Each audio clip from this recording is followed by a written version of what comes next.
G'day, Gympie.Church Online. Great to be with you again. Although I have to say I'm feeling a little bit, maybe a little bit insecure right now. I'm in this fairly enclosed room, a little bit of light coming through. You probably see a tiny little bit at the top of this image, and behind you there's a little bit of light at the top. But there's no windows in this.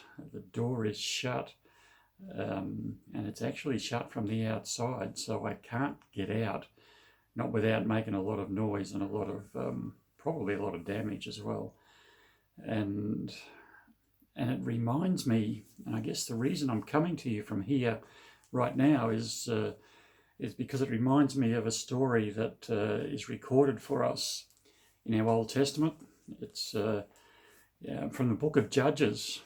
Interestingly enough, some of our folk, as part of our church community, are looking at the book of Judges over these next few weeks or so, and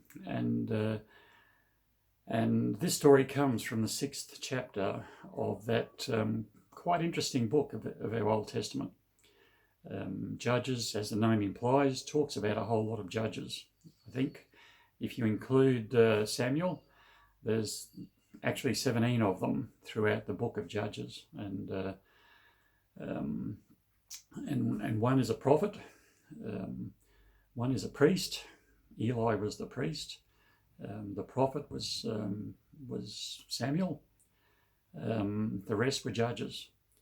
And this story is about one of those judges, and it's probably one of the most, if not the most well-known stories in this particular book. And it's a story of Gideon. Not all of his life, not all of his story, but I guess the beginnings of what we read in Judges chapter 6. And we're told that Gideon was in a wine press, which from my research suggests that it's quite a contained environment. It's a bit like an enclosed room, or more particularly, we might consider ourselves inside a reasonable sized water tank.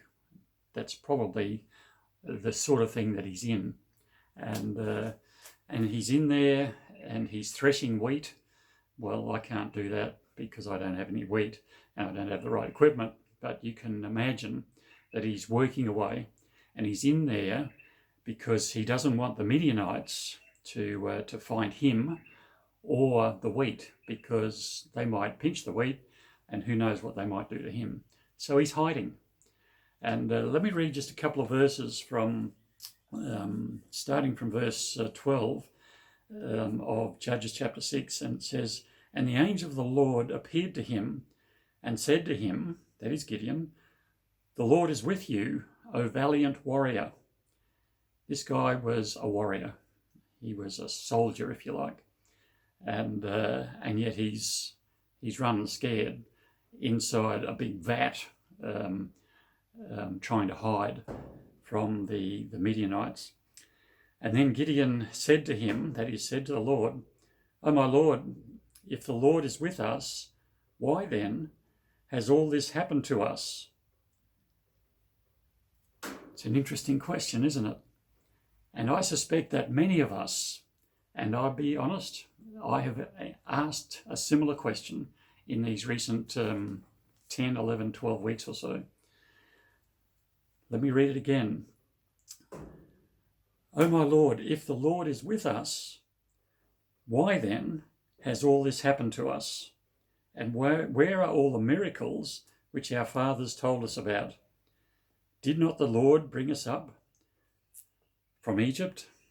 But now the Lord has abandoned us and given us into the hand of Midian." And the Lord looked at him and said, "Go in this your strength and deliver Israel from the land of Midian. Have I not sent you?" Fascinating, really. And I just want to encourage you, as many of us have tried to do through these devotions and through connecting with you in this forum, that God is still with us, and he found Gideon even though he was hiding, even though he was running scared, and without going into the rest of the story, maybe that's the next edition, but here right now, Gideon poses that question: where are you, God, in this dilemma? The Midianites, the enemy, the forces that are going against us are close by. They're coming. They're threatening my life, my existence. Where are you, God? Are you asking that question? Maybe you have. Maybe you still are. Where are you, God, in this pandemic? Have you abandoned us? Have you left us? And then the Lord's response to Gideon may well be the response to each and every one of us, even today. The Lord looked at him and said, "Go in this your strength." In other words, take what you have, take what you've been blessed with, take what I have given you, and use it, and go defeat the enemy. And by the way, Gideon, have I not sent you? He sends his church into the world today. And the church is made up of people just like you and me. And I believe God is continuing to say the same thing to his church in 2020, even in the middle of what many people can describe as a crisis. And it is in so many ways. But in the middle of that, God turns up. Even if we're hiding, even if we're in isolation, even if we're feeling lonely, even if we're feeling like God's abandoned us, he still shows up. And he still comes to us and he says, "Have I not sent you? Have I not sent you? Go take what you have and enter into the fray."